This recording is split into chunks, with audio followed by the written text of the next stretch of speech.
नमस्कार दोस्तों, मैं महादेव मेंदाड़ और बुक रीडिंग में आपका स्वागत है। मैं आपके अवचेतन मन की शक्ति इस किताब का कंटिन्यू रीडिंग कर रहा हूँ, कंटिन्यू अध्ययन कर रहा हूँ। तो दोस्तों, हमने पहला चैप्टर कंप्लीट किया है, दूसरा चैप्टर मैं पढ़ने जा रहा हूँ। ये एक बहुत ही अच्छी किताब है, जोसेफ मर्फी इन्होंने लिखी है और आपके मन के बारे में इस किताब में लिखा है। ह्यूमन बीइंग के, मानव के दो प्रकार के मन रहते हैं, एक अवचेतन मन और एक चेतन मन। मतलब चेतन मन जो जागरूक मन रहता है और अवचेतन मन जो उसके बैक साइड में काम करता है। तो जानते हैं दोस्तों, दूसरे अध्याय के बारे में। दूसरा अध्याय का नाम है आपके मन की कार्यप्रणाली।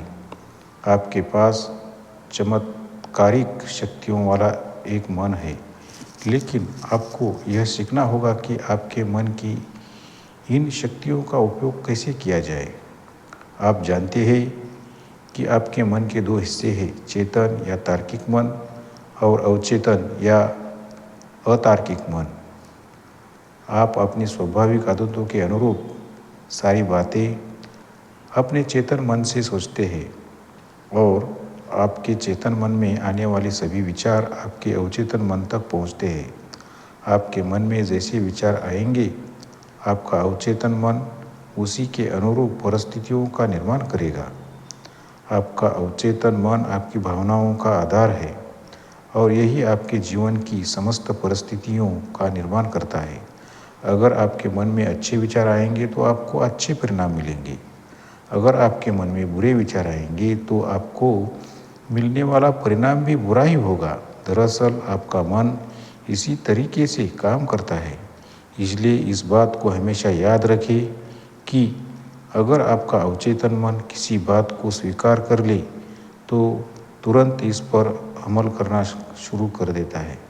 यह सच्चाई बड़ी दिलचस्प और बेहद रहस्यपूर्ण है कि आपका अवचेतन मन अच्छे और बुरे दोनों तरह के विचारों पर समान रूप से काम करता है। इस नियम का नकारात्मक तरीके से प्रयोग करने पर व्यक्ति को जीवन में असफलता, निराशा और दुख प्राप्त होता है। लेकिन अगर सद्भावपूर्ण और रचनात्मक तरीके से सोचना आपकी स्वाभाविक आदत है तो आपको पूर्ण सेहतमंद, कामयाब और समृद्ध जीवन प्राप्त होता है। जब आपके मन में सकारात्मक विचारों का प्रभाव होने लगेगा और आप सकारात्मक भावनाओं का महसूस करने लगेंगे, तब निश्चित तौर पर आपको मन की शांति और पूर्ण स्वास्थ्य शरीर प्राप्त होगा। आप अपने मन में जिस प्रकार को पूरे विश्वास और दृढ़ निश्चय से साथ स्वीकार करेंगे, आपका अवचेतन मन उस विचार को वास्तविकता में बदल देगा। लेकिन इसके लिए सबसे ज़रूरी चीज़ यह है कि आपका अवचेतन मन आपके विचारों को पूरी तरह स्वीकार कर ले। अगर आप ऐसा कर पाते हैं तो आपके अवचेतन मन का नियम अच्छी सेहत, मानसिक शांति या फिर अच्छे पद पर नियुक्ति जैसी सभी इच्छाओं को पूरा कर देगा। आप जो भी आज्ञा या हुक्म देंगे, आपका अवचेतन मन पूरी निष्ठा के साथ उस पर अमल करेगा और आपके आदेश का पालन करते हुए आपके लिए मनोनुकूल परिणाम उत्पन्न करेगा। आपके मन का एक ही नियम है, आप अपने चेतन मन में जिस तरह की बात सोचेंगे, क्या विचार करेंगे, आपका अवचेतन मन उसी के अनुरूप प्रतिक्रिया देगा और आपको वैसे ही परिणाम प्राप्त होंगे। मनोवैज्ञानिकों और मनोचिकित्सकों को शोध के आधार पर यह पता लगाया है कि जब आपके विचार अवचेतन मन तक पहुंचते हैं तो मस्तिष्क की कोशिकाओं पर उन विचारों की तस्वीर उभरने लगती है। आपका अवचेतन किसी भी विचार को स्वीकार करने के तुरंत बाद उसे अमल में लाने के लिए प्रयासरत होता है। यह विचारों के साथ मिलकर काम करता है और उन विचारों को वास्तविकता में बदलने के लिए आपके द्वारा जीवन में अर्जित किए गए समस्त ज्ञान का उपयोग करता है। यह आपके भीतर मौजूद असीमित शक्ति, ऊर्जा और ज्ञान का उपयोग करता है। यह आपको मनोवांछित परिणाम दिलाने के लिए प्रकृति के सभी नियमों को अमल में लाता है। कभी कभी यह आपकी कठिनाइयाँ का समाधान तुरंत ढूंढ लेता है, लेकिन कभी कभी ऐसा होता है कि ऐसे समाधान तक पहुंचने में कुछ दिन, कुछ हफ्ते या उससे अधिक समय लग सकता है। इसकी कार्यप्रणाली को समझना इतना सरल नहीं है। चेतना और अवचेतन मन के बीच अंतर। इस बात को हमेशा याद रखें कि चेतन और अवचेतन मन दोनों अलग अलग नहीं हैं। वे हमारे मन में होने वाले दो तरह के क्रियाकलापों को दर्शाते हैं। आपका चेतन मन हर बात में तर्क का प्रयोग करता है। आपके मन का यह हिस्सा विकल्पों का चयन करता है। उदाहरण के लिए, आप अपनी पुस्तकों, अपने घर और अपने जीवनसाथी का चयन करते समय अपने चेतन मन का उपयोग करते हैं। आप अपने जीवन में सारे निर्णय अपने चेतन मन से लेते हैं। दूसरी ओर, आपका हृदय स्वतः काम करता रहता है। साथ ही आपके शरीर का पाचन, रक्त संचरण और श्वसन तंत्र अनवरत क्रियाशील रहता है, जिसके लिए आपको तार्किक ढंग से सोच विचार करने या प्रयास करने की जरूरत नहीं होती है। वास्तव में आपका अवचेतन मन इन सारे कार्यों को करता है, जिस पर आपके चेतन मन का कोई नियंत्रण नहीं होता है।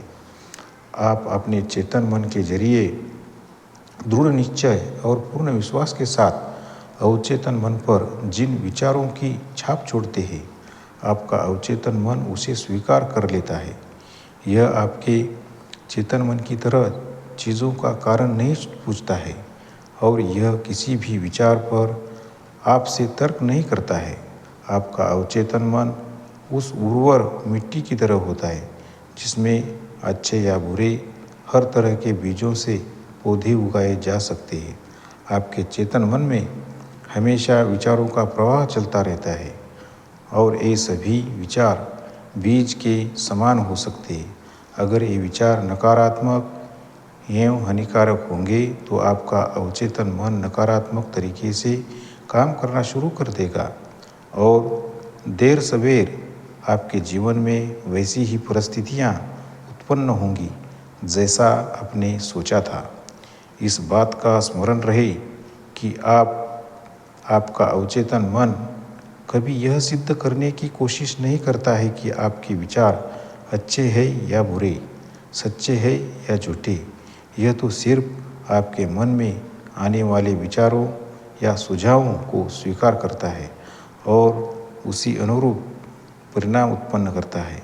उदाहरण के लिए, अगर आप विचारपूर्वक तरीके से किसी चीज़ को सच मान लेते हैं, भले ही वह झूठी हो, तो आपका अवचेतन मन इसे सच मान लेगा और उसी के अनुरूप परिणामों को आपके सामने प्रस्तुत करेगा। इसका कारण यह है कि आपके मन में उस चीज़ को सही माना था। मनोवैज्ञानिकों द्वारा किए गए प्रयोग मनोवैज्ञानिकों को तथा अन्य विशेषज्ञों ने सम्मोहित अवस्था में असंख्य लोगों पर शोध किए। उनके शोध के नतीजे बताते हैं कि अवचेतन मन विकल्पों का चयन करना और तुलना करने में असमर्थ है, जो किसी भी तार्किक प्रक्रिया के लिए आवश्यक है। शोध के नतीजे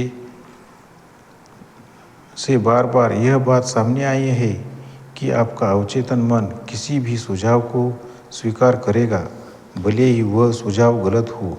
अवचेतन मन किसी भी सुझाव को स्वीकार करने के बाद उसी के अनुरूप प्रतिक्रिया देता है और परिणाम उत्पन्न करता है। आपका अवचेतन मन आपके हर विचार व सुझाव को सहज ही स्वीकार कर लेता है।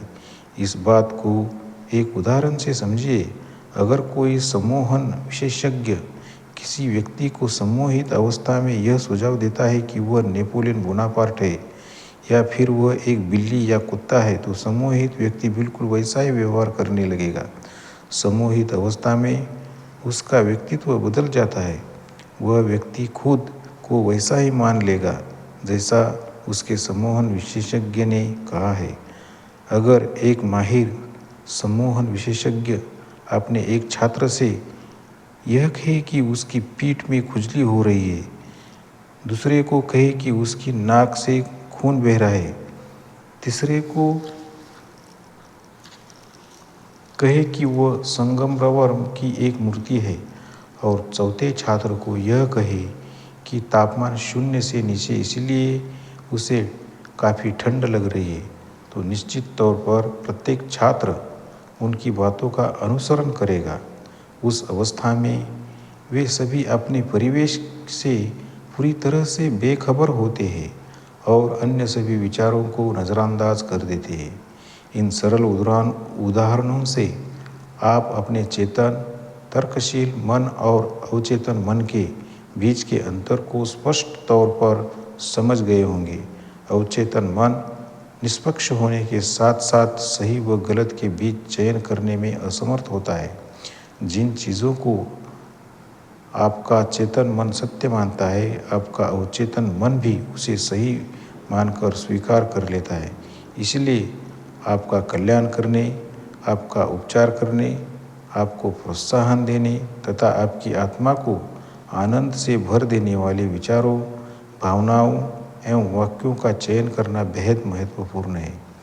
बाह्य और अंतस्थान मन के बीच स्पष्टीकरण।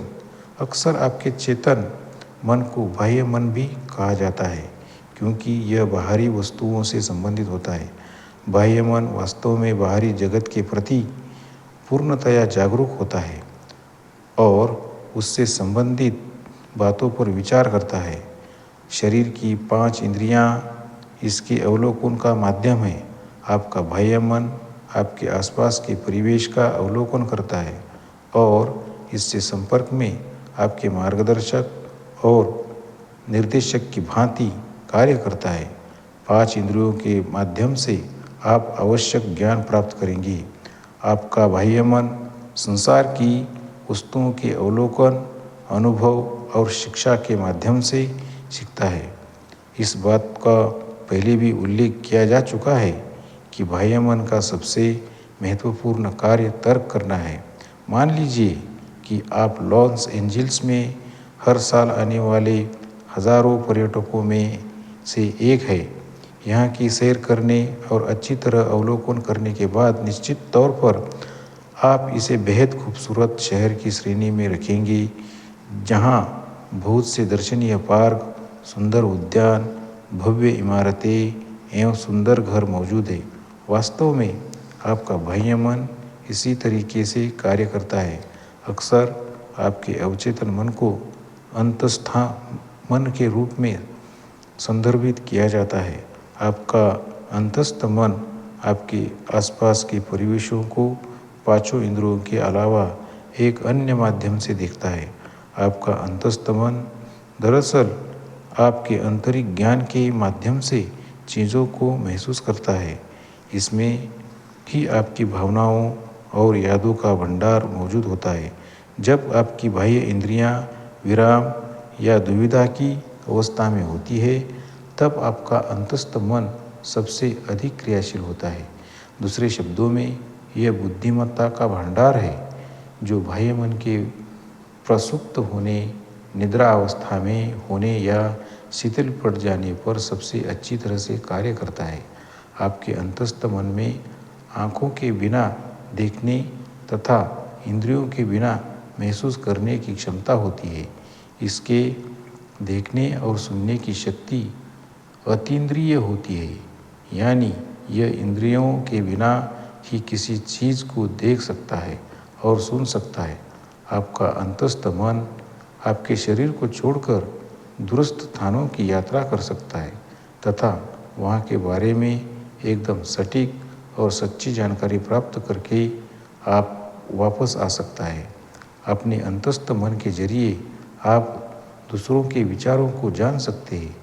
इतना ही नहीं, आप बंद लिफाफे में मौजूद खत पढ़ सकते हैं और बंद तस्वीरों में मौजूद दस्तावेज़ों वो पैसों के विषय में जान सकते हैं।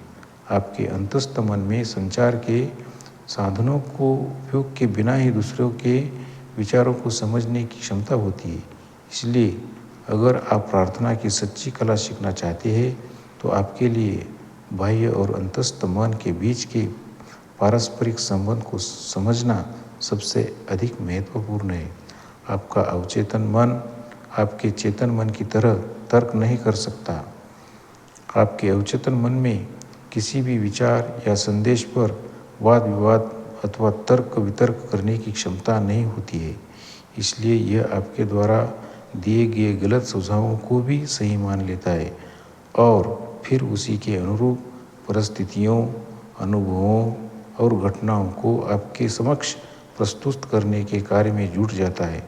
आपके जीवन की सभी परिस्थितियाँ एवं घटनाएं वास्तव में आपके द्वारा पूर्ण विश्वास के साथ अवचेतन मन तक पहुँचाए गए विचारों पर आधारित होती है। अगर आप आज तक गलत विचारों व अवधारणाओं को अपने अवचेतन मन तक पहुँचाते रहे हैं तो अवचेतन मन से वैसे विचारों व अवधारणाओं को पूरी तरह हटाने के लिए आपको रचनात्मक सद्भाव विचारों को बार बार दोहराना होगा। पूर्ण विश्वास के साथ अच्छे विचारों को बार बार दोहराने पर आपका अवचेतन मन उन्हें स्वीकार करता है। इस प्रकार बेहतर जीवन पाने के लिए अपने अवचेतन मन तक नए व स्वस्थ विचारों को पहुँचाने की आदत डालें। अवचेतन मन आपकी आदतन सोच के आधार पर काम करता है। आपके चेतन मन की अभ्यस्त सोच की जड़ें आपके अवचेतन मन की गहराइयों तक पहुँचती है। अगर आप आदतन सद्भावपूर्ण, शांतिपूर्ण एवं रचनात्मक सोच रखने वाले व्यक्ति हैं तो आपको अवचेतन मन आपके लिए वैसी ही परिस्थितियाँ उत्पन्न करेगा। अगर आपके मन में हमेशा भय, चिंता और इसी प्रकार के अन्य निराशाजनक विचार आते हैं तो इससे छुटकारा पाने का एकमात्र उपाय यह है कि आप अपने अवचेतन मन की सर्वव्यापी शक्तियाँ को पहचानें तथा आपके मन को स्वतंत्रता, खुशी और संपूर्ण स्वास्थ्य का आदेश दें। ऐसा करने पर दैवी एवं रचनात्मक शक्तियों वाला आपका अवचेतन मन आपके लिए स्वतंत्रता और खुशी वाली परिस्थितियाँ उत्पन्न करने की दिशा में आगे बढ़ेगा, क्योंकि आपने अपने अवचेतन मन को निष्ठापूर्वक ऐसा आदेश दिया है। सुझाव में अतुलनीय शक्ति होती है। अब तक आप समझ चुके होंगे कि आपका चेतन मन द्वारपाल के भांति कार्य करता है, जो गलत व झूठे विचारों को आपके अवचेतन मन पहुंचाने के रोकता है। इस तरह अब आप मन के बुनियादी नियमों से एक के बारे में जान चुके हैं। आपका अवचेतन मन सुझावों के प्रति बेहद संवेदनशील है और इस पर तुरंत प्रतिक्रिया देता है। आप यह भी जानते हैं कि आपका अवचेतन मन तुलना करने या तर्क वितर्क करने में सक्षम नहीं है। अवचेतन मन स्वयं कुछ भी नहीं सोच पाता है। सोचने का कार्य आपके चेतन मन का है। यह तो सिर्फ आपके चेतन मन द्वारा घोषित किए गए विचारों पर प्रतिक्रिया देता है। यह दो कार्यों के बीच प्राथमिकता का निर्धारण नहीं करता है। सुझाव की ज़बरदस्त शक्ति को आप एक बेहतरीन उदाहरण के माध्यम से समझ सकते हैं। मान लीजिए कि आप पानी के जहाज पर यात्रा करते समय एक डरपोक दिखने वाले यात्री से संपर्क करते हैं और उससे कहते हैं, लगता है कि आप बीमार हैं। आपका चेहरा बिल्कुल पीला पड़ चुका है। आपको देखकर लगता है कि समुद्री यात्रा के दौरान आपको मतली हो सकती है। चलिए मैं आपको केबिन तक पहुंचा दूं। सचमुच डर के कारण उस यात्री का चेहरा पीला पड़ जाता है। वह पहले से ही भय और आशंका से ग्रस्त था। आपने समुद्री यात्रा के दौरान मतली का विचार भी उसके मन में डाल दिया। वह आपकी मदद से केबिन तक पहुंचता है, लेकिन आपके द्वारा दिए गए नकारात्मक सुझाव को सच मानने की वजह से उसके सामने वैसी ही परिस्थितियाँ उत्पन्न होने लगती है। समान सुझाव के लिए अलग अलग प्रतिक्रियाएं। यह सच है कि एक सुझाव पर अलग अलग लोगों की प्रतिक्रियाओं में भिन्नता होती है। इसकी वजह यह है कि प्रत्येक व्यक्ति का अवचेतन मन अलग अलग तरह के विचारों को अभ्यस्त होता है तथा विचारों के प्रति लोगों के विश्वास में भी अंतर होता है। उदाहरण के लिए, अगर आप पानी के जहाज के चालक के पास जाकर उसे सहानुभूतिपूर्वक कहते, मेरे दोस्त, ऐसा लगता है मानो आप बीमार हैं, क्या आपको ऐसा महसूस नहीं हो रहा है? मुझे तो ऐसा लगता है कि समुद्री यात्रा के दौरान आपको मतली हो सकती है। अपने स्वभाव के अनुरूप वह यह तो आपकी इस बात को मजाक समझेगा और इसे हंसकर टाल देगा, या फिर वह तैश में आकर आपकी खरी खोटी सुना देगा। इस उदाहरण में जहाज के चालक पर आपके सुझाव का कोई असर नहीं हुआ, क्योंकि वह अच्छी तरह जानता था कि उसे समुद्री यात्रा के दौरान मतली हो ही नहीं सकती। इसलिए आपको उसके मन में भय या चिंता के बजाय आत्मविश्वास की झलक दिखाई देगी। शब्दकोश में सुझाव की व्याख्या किसी के मन में कोई बात डालने की क्रिया के तौर पर की गई है। यह एक मानसिक प्रक्रिया है जिसमें सुझाए गए विचारों पर गौर किया जाता है, उसे स्वीकार किया जाता है या उसे अमल में लाया जाता है। इस बात को हमेशा याद रखें कि चेतन मन की इच्छा के बिना किसी भी सुझाव का अवचेतन मन पर कोई असर नहीं होता है। दूसरे शब्दों में, आपके चेतन मन में दिए गए सुझाव को अस्वीकार करने की क्षमता होती है। जहाज के चालक वाले उदाहरण में उसे समुद्री यात्रा के दौरान मतली होने का बिल्कुल भी भय नहीं था। उसने अपने अवचेतन मन को यह विश्वास दिलाया था कि उसे यह बीमारी नहीं हो सकती है। इसलिए आपके नकारात्मक सुझाव में उसके विश्वास को डिगाने की शक्ति नहीं थी, जबकि जहाज पर आपके साथ यात्रा करने वाले व्यक्ति पर आपके सुझाव का असर हुआ, क्योंकि यह पहले से ही डरा हुआ था। हर व्यक्ति के भीतर आशंकाएं, मान्यताएं, अपनी आस्था एवं विचार होती है। इस प्रकार की आंतरिक धारणाएं हमारे जीवन को नियंत्रित करती है और वास्तव में हमारा जीवन इनके अधीन होता है। सुझाव के पास स्वयं कोई शक्ति नहीं होती है, लेकिन यदि किसी सुझाव को पूर्ण विश्वास के साथ मानसिक तौर पर स्वीकार किया जाए तो यह बेहद प्रभावशाली बन जाता है। आपके अवचेतन मन की शक्तियाँ सुझाव की प्रकृति के अनुरूप कार्य करती है। उसे अपने दाएं हाथ का त्याग करना पड़ा। हर 2 या 3 साल बाद लंदन टूथ फोरम के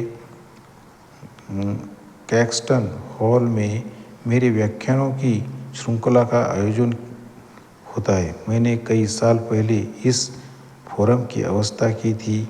इसकी निर्देशक डॉक्टर इवलिन प्लीट ने मुझे अंग्रेजी अखबार में सुझाव की शक्ति के बारे में छपे एक लेख के बारे में बताया। दरअसल अखबार में छपा था कि एक व्यक्ति ने लगभग 2 साल की अवधि तक अपने अवचेतन मन को यह सुझाव दिया,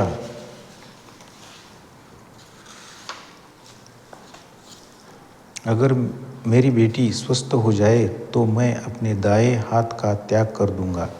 उसकी बेटी लंबे अरसे से अर्थराइटिस के साथ साथ लाइलाज चर्म रोग से पीड़ित थी और वह पूरी तरह असहाय हो चुकी थी।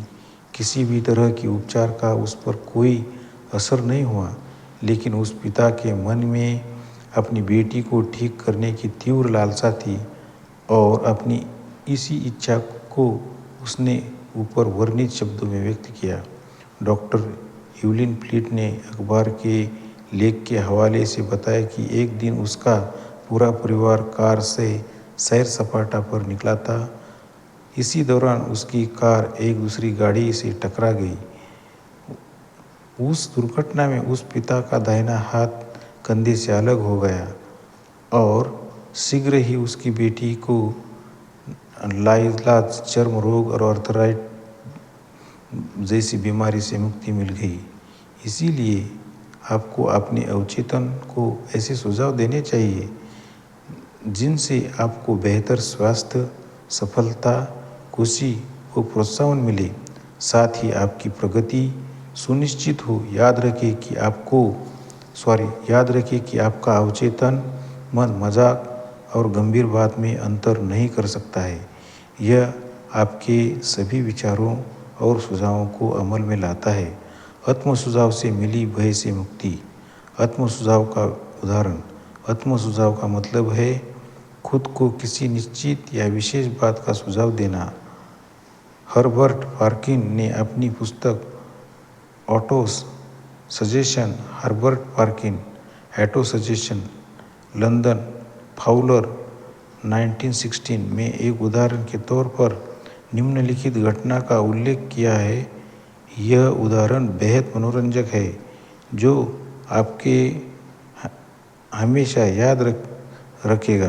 पुस्तक में वे लिखते हैं कि एक व्यक्ति न्यूयॉर्क से शिकागो आता है। आगंतुक अपने मित्र से मिलने के बाद अपनी घड़ी देखता है जो शिकागो के स्थानीय समय से 1 घंटे पहले का समय बताती है। आगंतुक शिकागो के अपने मित्र से कहता है कि 12 बज चुके हैं। वह भी शिकागो और न्यूयॉर्क के बीच समय के अंतर पर ध्यान नहीं देते हुए न्यूयॉर्क से आए अपने मित्र को कहता है कि उससे भूख लग रही है, उन्हें अब दोपहर का भोजन कर लेना चाहिए। अपने मन में बसे किसी भी प्रकार के भय और अन्य नकारात्मक परिस्थितियों को दूर रखने के लिए आत्म सुझाव का उपयोग किया जा सकता है। एक बार एक युवा गायिका को ऑडिशन के लिए आमंत्रित किया गया। वह बड़े उत्साह के साथ इंटरव्यू की प्रतीक्षा कर रही थी, लेकिन पिछले 3 अवसरों पर मन में असफलता के भय की वजह से उसे कामयाबी नहीं मिल पाती थी। उसकी आवाज़ बड़ी ही मधुर थी, लेकिन अपने आप से यही कहा करती थी कि शायद वे लोग मेरे गाने को पसंद नहीं करेंगे। मैं पूरी कोशिश करूंगी, लेकिन मेरा मन भय और चिंता से व्याकुल है। उसके अवचेतन मन ने इस प्रकार के नकारात्मक आत्म सुझावों को एक अनुरोध के रूप में स्वीकार किया और फिर उस युवा गायिका के समक्ष वैसी ही परिस्थितियाँ उत्पन्न हो गई। दरअसल अनैच्छिक आत्म सुझाव उसकी इन परिस्थितियों का मूल कारण था। इसका मतलब यह है कि आपके मन में आने वाले भय के विचार भावनात्मक और वास्तविक रूप में परिणत हो जाते हैं। फिर उसने अपने नकारात्मक विचारों पर काबू पाने के लिए इस तकनीक को अपनाया। उसने दिन में 3 बार एक शांत कमरे में एकाकी भाव से विचार करना शुरू कर दिया। उस एकांत कमरे में आराम कुर्सी पर बैठकर अपनी आंखें बंद कर ली तथा अपने मन व शरीर को पूरी तरह शांत किया। शरीर शांत हो जाने पर मन एकाग्रचित्त हो गया और वैसी अवस्था में मन सुझावों को ग्रहण करने के लिए अच्छी तरह तैयार हो जाता है। उसने अपने मन में बसे भय को दूर करने के लिए यह कहना शुरू कर दिया कि मैं बहुत अच्छा गाती हूँ, मैं शांत मन से और पूर्ण आत्मविश्वास के साथ गाने के लिए तैयार हूँ। वह इस विचारों को अपने मन में धीरे धीरे और लगातार दोहराने लगी। यह प्रतिदिन 3 बार कमरे में जाकर इसका अभ्यास करने लगी और हर दफ़ा 5 से 10 बार विचारों को महसूस करना शुरू कर दिया। इसके साथ साथ वह सोने से ठीक पहले भी अपने मन में विचारों को दोहरा करती थी एक हफ्ते के अंत में उसका मन पूरी तरह शांत हो चुका था और वह आत्मविश्वास से भरी गई थी।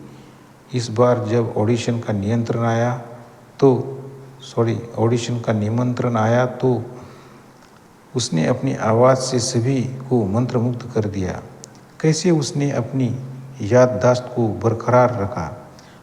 75 वर्षीय एक वयोवृद्ध महिला आदतन अपने आप से कहा करती थी कि उम्र के इस पड़ाव पर अब मुझे कोई भी बात याद नहीं रहती, लेकिन उसने अपनी स्मरण शक्ति वापस हासिल करने और उसे बरकरार रखने के लिए विचारों की इस प्रक्रिया को बदल दिया। वह दिन में कई बार सकारात्मक आत्म-सुझावों का अभ्यास करने लगी। उसने स्वयं से यह कहना शुरू किया, आज से मेरी स्मरण शक्ति बढ़ने लगी है।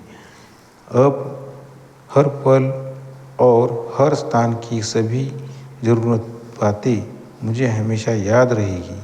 मुझसे जुड़ी सभी बातें स्पष्ट और तौर पर मुझे जीवन भर याद रहेगी। सारी बातें मेरी स्मृति में स्वाभाविक व सहज रूप से मौजूद रहेंगी। जब भी मुझे किसी बात को याद रखना होगा तब वह बात स्वतः ही मेरे मन में आ जाएगी। मेरी स्मरण शक्ति हर दिन लगातार बेहतर हो रही है और जल्दी ही यह पहले से बेहतर हो जाएगी। 3 हफ्तों में उसकी स्मरण शक्ति पहले की तरह हो गई। उसके जीवन में फिर से खुशियाँ लौट आई।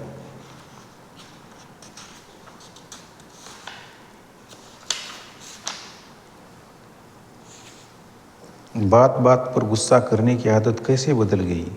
चिड़चिड़े और तुनकामिजाज स्वभाव के बहुत से लोगों ने सकारात्मक आत्म-सुझावों के माध्यम से अपनी इस मनोदशा को नियंत्रित करने में सफलता पाई।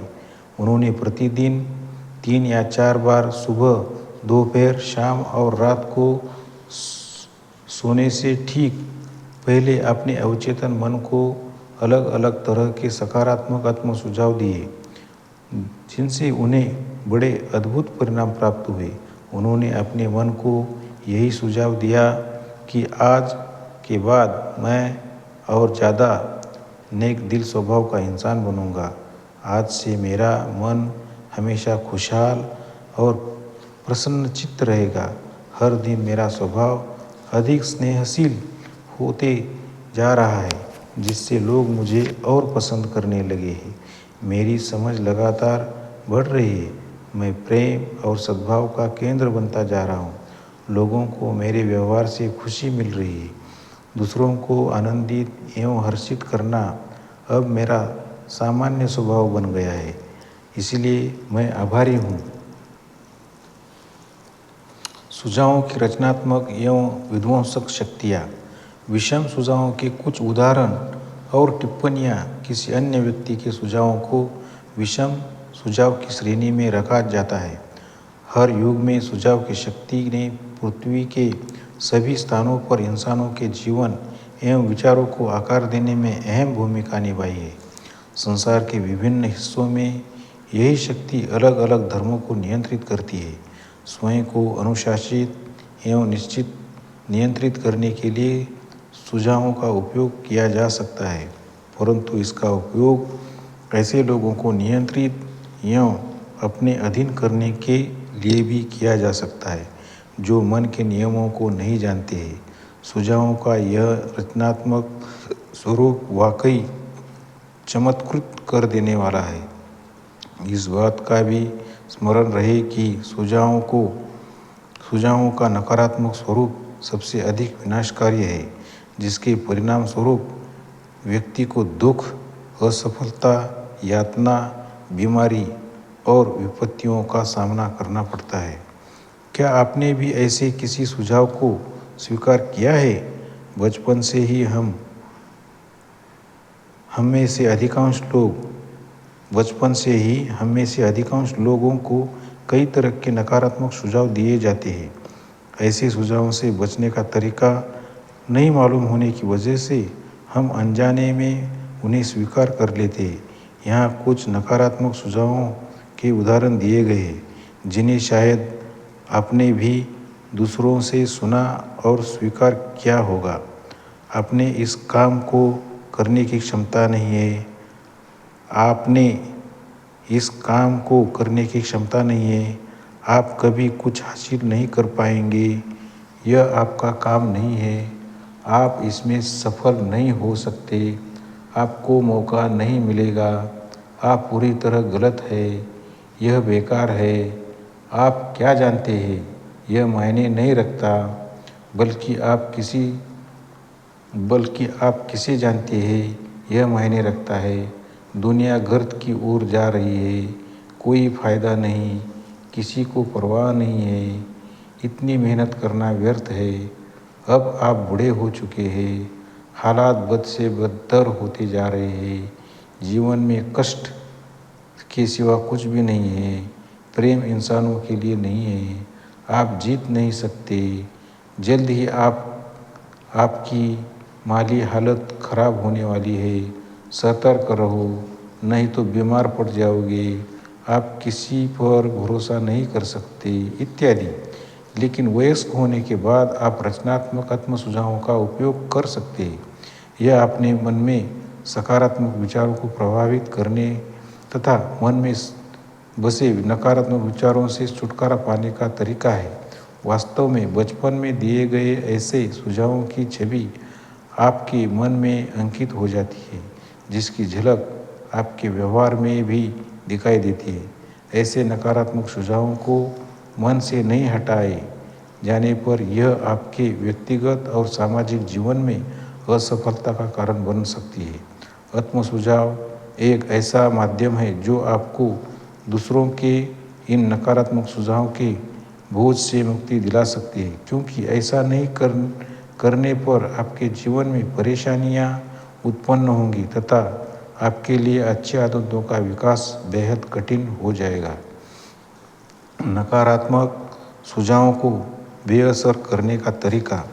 किसी भी दिन का अखबार उठाकर देख लीजिए, इसमें आपको दर्जनों ऐसी खबरें मिलेगी जिनसे आपके मन में निरर्थकता, भय, चिंता, घबराहट और आने वाले खतरों की आशंका के भाव जन्म ले सकते हैं। अगर आपने इन विचारों को अपना लिया तो निरर्थक विचारों की वजह से आपके मन में जीने की इच्छा भी समाप्त हो सकती है। आप यह भली भांति जानते हैं कि अपने अवचेतन मन को रचनात्मक आत्म सुझाव देकर आप अपने मन से इन सभी नकारात्मक सुझावों को दूर कर सकते हैं। ऐसा करके आप इस प्रकार के विनाशकारी विचारों को प्रभावहीन बना सकते हैं। आप दूसरे द्वारा दिए जाने वाले नकारात्मक सुझावों को नियमित तौर पर अपने मन से निकाल बाहर करने की आदत तो डालें। आपको दूसरों से प्राप्त होने वाले विनाशकारी सुझावों से किसी भी तरह प्रभावित नहीं होना चाहिए। हम सभी अपने बचपन और अपनी किशोरावस्था में ऐसे नकारात्मक सुझावों से प्रभावित होते आए हैं। अतीत में झांकने पर आपको याद आएगा कि किस तरह नकारात्मक सुझावों के अभियान में आपके माता पिता, दोस्तों, रिश्तेदारों, शिक्षकों एवं सहकर्मियों ने अपना सहयोग दिया है। दूसरों के द्वारा प्रेषित विचारों का अध्ययन करने पर आपको पता चलेगा कि ऐसी ज़्यादातर बातें मनगढ़ंत थी। आपसे जो कुछ भी कहा गया था उसमें से ज़्यादातर बातों का उद्देश्य आपके कार्यों पर अंकुश लगाना या आपके मन में भय पैदा करना था। विषम सुझावों की यह प्रक्रिया हर घर, कार्यालय, कारखाने और क्लब में अनवरत जारी रहती है। ऐसे विषम सुझावों पर गौर करने से आपको मालूम होगा कि लोग ज़्यादातर विषम सुझावों इसलिए देते हैं क्योंकि आप भी उनकी तरह सोचें, महसूस करें और उनके मनोनुकूल कार्य करें जिसके उनको लाभ हो। विषम सुझाव से किस तरह एक व्यक्ति को जान गंवानी पड़ी। विषम सुझाव कितने विनाशकारी हो सकते हैं, इसका एक उदाहरण आपके समक्ष प्रस्तुत है। मेरा एक रिश्तेदार भारत में एक ज्योतिषी के पास गया। ज्योतिषी ने उन्हें बताया कि उसे हृदय रोग है और उसने भविष्यवाणी की आने वाली अमावस्या को उसकी मृत्यु हो जाएगी। उसने अपने सभी परिजनों को इस भविष्यवाणी के बारे में बताना शुरू किया और उसने अपनी वसीयत भी तैयार करवा ली। इस विषम सुझाव का असर उसके अवचेतन मन पर पड़ा, क्योंकि वह इस बात को पूरी तरह स्वीकार कर चुके थे। मेरे रिश्तेदार ने मुझे यह भी बताया था कि उस ज्योतिषी के पास कोई दैवीय शक्ति थी जिसके बलबूते पर वह किसी का भी भला या बुरा करने में सक्षम था। भविष्यवाणी के अनुरूप उसकी मौत हो गई, लेकिन वह यह जाने बगैर ही मर गया कि उसकी मृत्यु का कारण कोई और नहीं बल्कि वह खुद था। मेरे ख्याल से हम में से ज़्यादातर लोगों ने ऐसी ही मूर्खतापूर्ण हास्यास्पद अंधविश्वास से भरी कई कहानियाँ सुनी होगी। अब तक हम समझ चुके हैं हमारा अवचेतन मन में किस तरीके से काम करता है। अब तक हम समझ चुके हैं हमारा अवचेतन मन अवचेतन में किस तरीके से काम करता है। इस बात को ध्यान में रखते हुए हम यह जानने की कोशिश करेंगे कि मेरे रिश्तेदार के साथ वास्तव में क्या हुआ। मनुष्य का चेतन तर्कशील मन जिस बात पर विश्वास करता है, अवचेतन मन बेझिझक उसे स्वीकार करता है और उसी के अनुरूप कार्य करता है। मेरा रिश्तेदार जब ज्योतिषी से मिलने गया था तब वह बिल्कुल स्वस्थ, तंदुरुस्त और हष्ट-पुष्ट था, लेकिन ज्योतिषी ने उससे एक नकारात्मक सुझाव दिया। उसे उसने स्वीकार कर लिया। वह भयभीत हो गया, मन में बार बार यही बात दोहराने लगा कि अगली अमावस्या को उसकी मृत्यु सुनिश्चित है। उसने अपने सभी जानने वालों को यह बात बताई। इतना ही नहीं, उसने तो अपनी अंत्येष्टि की तैयारी भी कर ली थी। मृत्यु की बात उसने दिलो दिमाग पर हावी हो गई और उनका स्वयं का विचार ही उसकी मौत का कारण था। मन में बसे भय और मृत्यु की आशंका की वजह से ही उसकी मौत हो गई, अर्थात उसका भौतिक शरीर नष्ट हो गया। किस ज्योतिषी ने मौत की भविष्यवाणी की थी? उसके पास कोई दैवीय शक्ति नहीं थी। ज्योतिषी के सुझाव में किसी की जान लेने की क्षमता नहीं थी। अगर वह मन के नियमों को जानता और उसे मालूम होता कि वह अपने विचारों व भावनाओं के वश में है, तो उसने नकारात्मक सुझाव को सिर से खारिज कर दिया होता और उसकी बातों पर कोई ध्यान नहीं देता। एक युद्धपोत को लक्षित टीक के तीर की तरह उसकी भविष्यवाणी पूरी तरह से निष्प्रभावी हो सकती थी और उसे अपना जीवन नहीं गंवाना पड़ता। दूसरों के सुझावों में अपनी कोई शक्ति नहीं होती, बल्कि आप अपने विचारों के माध्यम से उन सुझावों को पोषण देते हैं। अपने अंतर्मन से उन विचारों के प्रति सहमति प्रकट किए बिना ही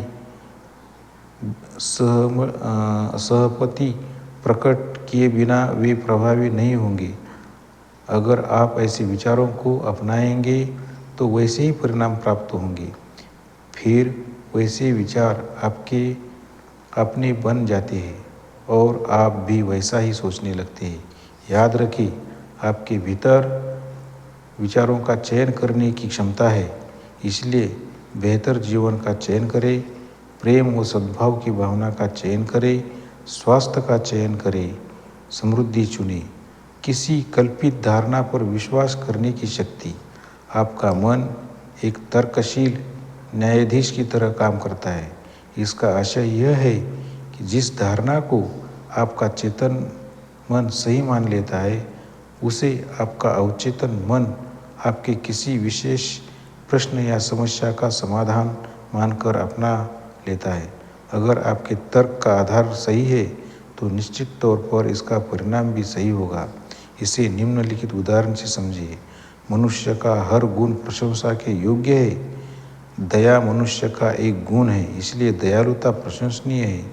एक अन्य उदाहरण इस प्रकार है, इस संसार में जिन चीज़ों का निर्माण हुआ है वे सभी परिवर्तनशील एवं नाशवान है।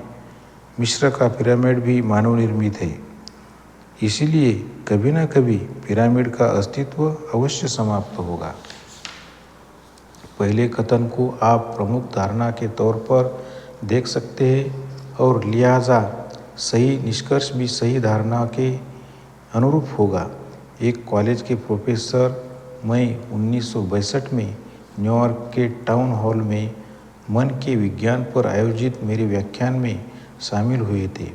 मिलने पर उन्होंने मुझे बताया, मेरा जीवन पूरी तरह अस्त व्यस्त हो गया, मेरा सब कुछ बर्बाद हो गया, यहाँ तक कि मैंने अपनी सेहत, धन दौलत और अपने मित्रों को भी खो दिया है। मैं जिस काम में हाथ डालता हूँ उसमें नुकसान के सिवा कुछ हासिल नहीं होता है। मैं उसे समझाया कि उसे अपने मन में दृढ़ विश्वास के साथ यह धारणा बनानी चाहिए, उसके अवचेतन मन की असीम बुद्धिमत्ता उसे आध्यात्मिक, मानसिक और भौतिक उन्नति के रास्ते पर ले जा रही है, हर कदम पर उसका मार्गदर्शन कर रही है और वह समृद्धि की ओर अग्रसर है। ऐसा करने पर उसका अवचेतन मन कारोबार में निवेश करने एवं सही फैसले लेने में मदद करेगा, साथ ही उसके शारीरिक स्वास्थ्य, मानसिक शांति एवं आनंदमय जीवन प्रदान करेगा। इसके बाद उस प्रोफेसर ने अपनी इच्छाओं को ध्यान में रखते हुए नए सिरे से अपने जीवन की रूपरेखा तैयार की और निम्नलिखित धारणा ने जीवन बदलने में उसकी सहायता की। अपरिमित बुद्धिमत्ता मुझे हर क्षेत्र में प्रगति की ओर ले जा रही है और मेरा मार्गदर्शन कर रही है। मैं पूरी तरह सेहतमंद हूँ। सद्भावपूर्ण विचार मेरे मन एवं शरीर का संचालन कर रहे। मुझे जीवन में सौहार्द, प्रेम, शांति और समृद्धि मिली है। मेरा जीवन अच्छे कर्मों और सही कार्य और ईश्वरीय कृपा के अधीन है। मैं जानता हूँ कि मेरा यह धारणा जीवन की अटल सच्चाइयों पर आधारित है। मैं जानता हूँ, महसूस करता हूँ और विश्वास करता हूँ कि मेरा अवचेतन मन मेरी चेतन मन की सोच के अनुरूप प्रतिक्रिया देता है। कुछ दिन बाद मुझे उनका पत्र मिला जिसमें उन्हें लिखा था, मैंने उपर्युक्त वक्तव्यों को धीरे धीरे शांत मन से और प्रेम की भावना के साथ दिन में कई बार दोहराने का अभ्यास किया। मैं आश्वस्त था कि वे मेरे अवचेतन मन की गहराइयों में उतर रहे और मुझे वैसे ही परिणाम प्राप्त होंगे। मुझसे मुलाकात करने और बातचीत करने के लिए मैं आपका आभारी हूँ। मैं आपको बताना चाहूँगा कि मेरे जीवन के सभी पहलुओं में बदलाव की शुरुआत हो गई है। निस्संदेह यह तरीका बेहद कारगर है। अवचेतन मन तर्क वितर्क नहीं करता है। आपका अवचेतन मन ज्ञान का अथाह सागर है और यह सभी सवालों के जवाब जानता है। यह आपसे बहस नहीं करता या आपसे पलटकर सवाल नहीं पूछता है। यह आपसे कभी नहीं कहता है कि आपको ऐसे विचारों से मुझे प्रभावित करने की कोशिश नहीं करनी चाहिए। उदाहरण के लिए, जब आप कहते मैं यह काम नहीं कर सकता, मैं अब बूढ़ा हो गया हूँ, इस जिम्मेदारी को निभाना मेरे बस की बात नहीं है, ऐसे परिवार में मेरा जन्म होना नहीं चाहिए था, मैं नहीं जानता था कौन अच्छा राजनेता है, तब आप इन नकारात्मक विचारों से अपने अवचेतन मन को प्रभावित करते हैं। आपका अवचेतन मन भी विचारों के अनुरूप प्रतिक्रिया देता है। अगर आप इन विचारों से प्रभावित है तो सही मायने में आप अपनी भलाई नहीं चाहते हैं। इसी वजह से आपका जीवन अभावग्रस्त, परिसीमित एवं कुंठाग्रस्त हो जाता है। अगर आप ऐसी बाधाओं, अड़चनों और रुकावटों को अपने चेतन मन में स्थान देते हैं तो वास्तव में आप अपने अवचेतन मन में मौजूद अपरिमित ज्ञान और बुद्धिमत्ता की अवहेलना करते हैं। ऐसा करके आप इस धारणा पर अमल करने लगते हैं कि आपका अवचेतन मन आपकी समस्याओं का हल निकालने में असमर्थ है। इससे मानसिक और भावनात्मक तौर पर नकारात्मक विचारों की बाढ़ आ जाती है, जिसके परिणाम स्वरूप बीमारियां और मनोरोग उत्पन्न होते हैं।